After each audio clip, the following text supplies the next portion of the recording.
안녕하세요. 교양가봇의 호수입니다. 인스타, 유튜브 등 SNS를 보면 잘생기고 예쁘고 젊은 사람들 정말 많지 않나요? 직업이 연예인이 아닌데도 말이죠. 영앤리치들과 풍족한 삶을 사는 사람들이 진짜 많아 보여요. 왜 나만 빼고 다들 빛나 보이는지 너무하다 싶어요. 단지 잠시 SNS를 훑어봤을 뿐인데 제 자신이 뭔가 초라하게 느껴지더라고요. 그런데 그런 사람들이 SNS에서 보이는 것처럼 실제로 정말 많을까요?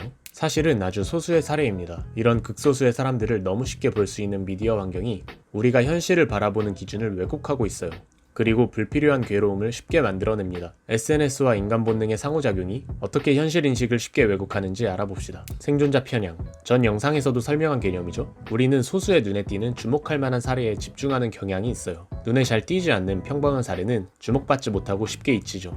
사실 SNS에서 자주 보이는 뛰어난 외모, 몸매의 영앤리시들은 아주 소수의 사례입니다. 100명 중 20명 안에 드는 사람들이죠. 우리의 학창시절을 떠올려 볼까요? 한 반에 20명이 있다면 눈에 잘 띄게 잘생기고 예쁜 친구는 5명 안 됐었죠. 하지만 소수의 빛나는 사례는 사람들의 주목을 더 잘 받아요. 사실 그처럼 화려하지 않고 평범한 사람들이 훨씬 많지만 굳이 평범한 이야기를 찾아보지 않죠. 우린 20% 안 되는 빛나는 소수의 사람들의 사례를 너무 쉽게 자주 접하고 기억해요. 초자극. 전 영상을 보신 분이라면 초자극도 익숙한 개념이죠. 잘생기고 예쁜 사람들, 굉장한 몸매, 엄청난 부유한 라이프 스타일 등은 평범한 요소, 평범한 자극이 아닙니다. 매우 자극적이죠. 그래서 이 요소들도 초자극이라 할 수 있어요. 정상적인 자극보다 훨씬 강하기에 우리의 눈길을 사로잡죠. 이 초자극을 자주 계속 소비하다 보면 자극에 대한 역치가 올라가요. 그러면 정상적인 평범함에선 만족을 느끼기 상대적으로 어려워져요. 그리고 우리가 이런 초자극 사례들을 SNS에서 자주 소비하다 보면 이런 초자극들이 피드에 계속 뜨게 됩니다. 예를 들어 우리가 인스타로 예쁘고 잘생긴 사람들을 팔로우하고 그들의 릴스 같은 것을 자주 본다면 인스타는 그와 비슷한 새로운 사람들을 추천해줘요. 필터 버블에 갇히게 돼요. 필터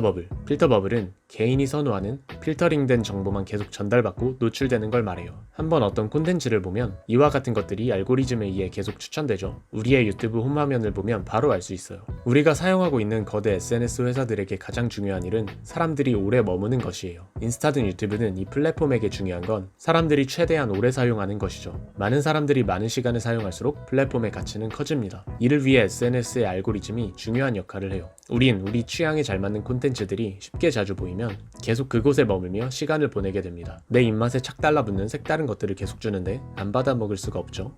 그렇게 홈화면, 추천 동영상 등 피드엔 자신이 자주 소비한 콘텐츠와 비슷한 것이 끝없이 나타나요. 우린 취향에 맞지만 새로운 것들이 랜덤하게 추천되는 콘텐츠 홍수 속에 갇혀버리죠. 계속 스크롤을 내리면서요. 평소에 보던 것과 비슷한 것들만 화면에 뜨고 그렇지 않은 것들은 잘 보이지 않게 돼요. 그리고 인간은 타인을 끝없이 관찰하고 상호작용하면서 생존해온 동물입니다. 우린 자신과 타인을 비교하며 무엇이 규칙이고 보편적인지 본능적으로 판단하는 경향이 있어요. 이에 관련해서 흥미로운 연구 사례가 있어요. 자신이 욕망하지만 자신에게 없고 타인이 갖고 있는 것을 보았을 때 고통을 느끼는 뇌 부위가 활성화되는 경향이 있다고 합니다.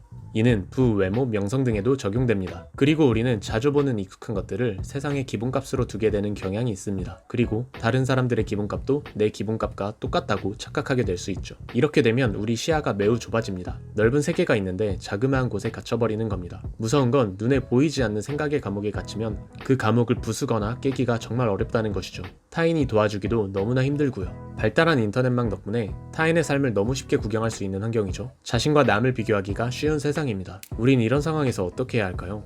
우리가 열심히 가치를 쌓고 발전해야 하는 단계라고 생각해보죠. 이땐 빛나는 사람들을 보고 열등감이나 자괴감으로 괴로움을 느낀다면 SNS에 약간은 거리를 둘 필요가 있어요. 비교와 부러움을 통해 생기는 그 강렬한 에너지를 헐뜯는 것에 쏟아내는 사람들이 참 많아요. 이 에너지를 생산적인 것에 쏟아낼 필요가 있습니다. 빛나는 사례를 구경하는 시간을 많이 줄이고 부가가치를 만드는 데 도움되는 좋은 콘텐츠를 더 많이 소비할 필요가 있어요. 예쁘고 멋진 사람들은 가끔 보면서 영감받고 그들을 응원하면 되고요. 뻔한 얘기지만 우린 어제의 나 자신보다 나아지고 발전하면 충분히 잘하고 있는 겁니다. 이 작은 발전이 반복되며 시간이 지나면 우리가 그 빛나는 사례가 되어 있을 확률이 아주 높을 거라 믿어요. 자괴감에 빠질 시간에 운동하고 일하며 부가가치를 쌓아야겠어요. 저 자신에게 다시금 강조하게 되네요. 다음에도 좋은 영상으로 찾아올게요. 좋은 일 가득하시길 바랍니다.